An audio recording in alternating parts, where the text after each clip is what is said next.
Hey there, Smiley. Want to give us a kiss? I got a long-ass tongue with lots of green slime on it.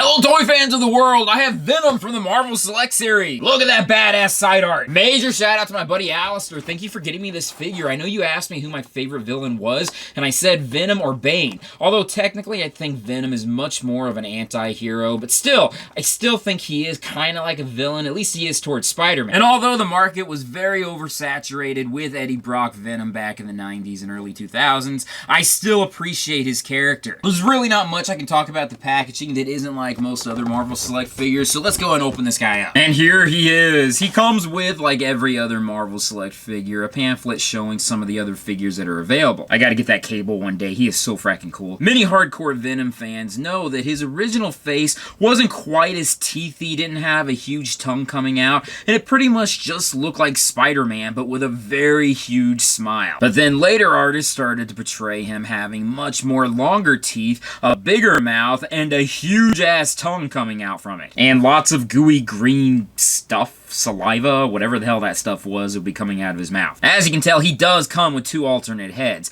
I do prefer the one with the big ass tongue and the big sharp teeth. That's for other reasons I won't go into, but this is the style I've always liked. He comes with a third option where the symbiote isn't completely covering his face, and you can see Eddie Brock underneath. However, out of the three heads, I will most assuredly be using the one with the long ass tongue. Look at these huge clawed hands. These are probably what I'm going to be displaying this figure with, but we luckily do have other options in case you're not a big fan of this. If you so chose to do so, he also comes with a set of closed fists. This is if you want to punch your Spider-Man figure over and over again. The symbiote has had several upgrades throughout the years, including merging with other symbiotes. This is an interesting upgrade that they included with this figure. Here you can have extra limbs kind of coming out of his back and the little extra heads. This is great for some of the fans out there that really like these storylines. Personally, myself, I felt as though they kept changing the symbiote way too often, so I probably will never be displaying them with these. Luckily, you can take it off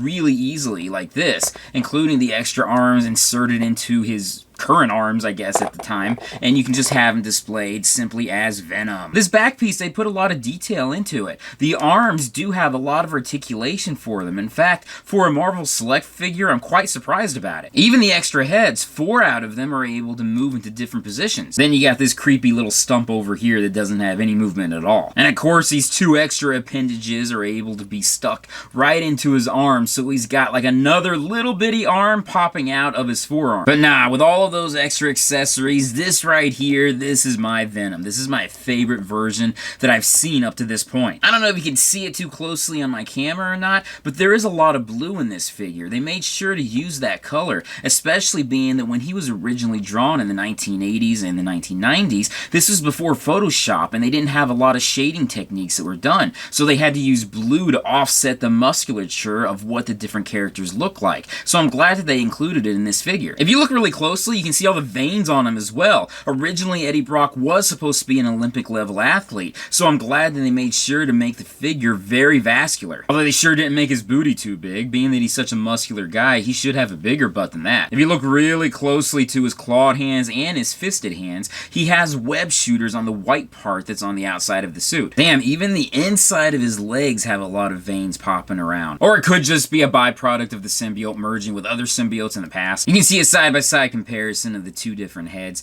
The eye portion here, you can see, is getting much more accentuated and going much further back, as opposed to how he was originally drawn in the other head. Being that he came with this huge-ass accessory to put onto him, he didn't come with any type of stand, which is very unusual for a Marvel Select figure. His tongue is not poseable. This is it. This is the position you gotta keep it in. Unfortunately, for some people out there, I've heard that the tongue has ripped off. I'm gonna take very careful with this one so that doesn't happen. Jeez, even his back is like super muscular. Marvel Select is known for making some of their figures very unfriendly to kids. This right here in particular, his claws are fairly sharp. Not as sharp as the anti-Venom figure, but still sharp enough to cut your skin. For a Marvel Select figure, he's got a ton of articulation. Let's go ahead and go through that. Obviously, he has movement in his head, upper shoulder movement, bicep movement, elbow movement, some mid-torso movement, it's not very much, waist movement, upper leg movement, thigh movement, knee movement, and and ankle movement. Oh my god, I love this guy so much. I'm gonna be playing with him all night. Here's a comparison with the anti-Venom figure. Some people either hated this character or they loved him.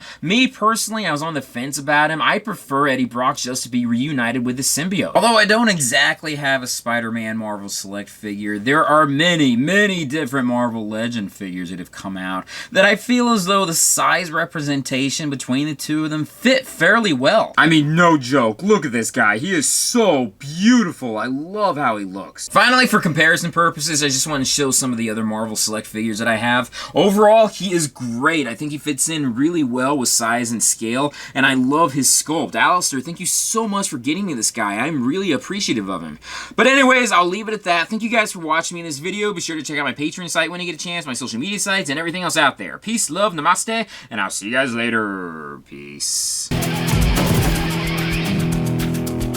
Okay, I'll admit it, as a kid, I had a lot of pervy ideas about what Venom could do with that long-ass tongue. But I bet a lot of people out there had the same exact ideas. Not to mention the whole idea that the symbiote itself can make a lot of different tentacles. And we all know what tentacles can do.